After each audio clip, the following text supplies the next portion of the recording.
Victor Hovland right now is kind of the big name right now. He's younger. He's really he's got a lot of steam ahead of him.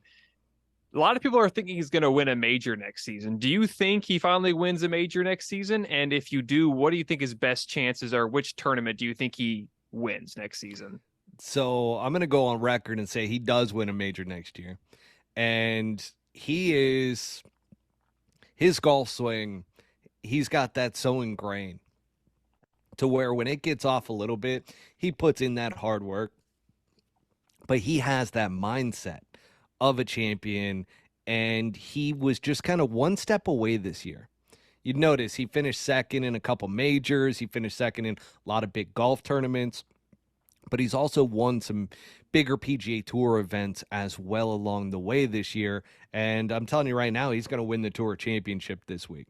So, with that, once he wins the Tour Championship, that is going to put him in a place because this kid, he does not feel that pressure, so to speak. I mean, he was right there at the PGA Championship as well that Brooks won. I mean, outside of an errant golf shot here or there, that kid's winning that golf tournament or right there with Brooks, possibly pushing into a playoff. So I think he was one step back this year from being at that level, that elite level, but he's an elite golfer who is just extremely talented. The flat stick has been a bugaboo of his, and also chipping. I mean, chipping around the greens and getting up and down, he really has struggled throughout his career. And he finally got with a coach that started to retrain him mentally because he always thought it was his technique and his form and everything because he's got this bowed left wrist. And in chipping,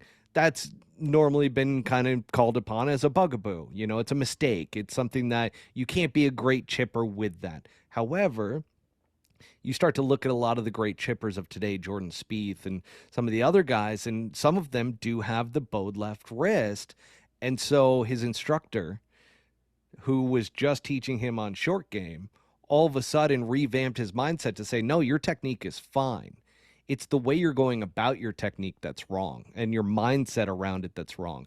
And sure enough, he throughout this year, and that's actually what's saving him right now. That's what made him win last week. That's what is allowing him to really make the run this week and why he's going to win this week because he's the best golfer out there and he is not stopping. So I 100% see him winning a major next year.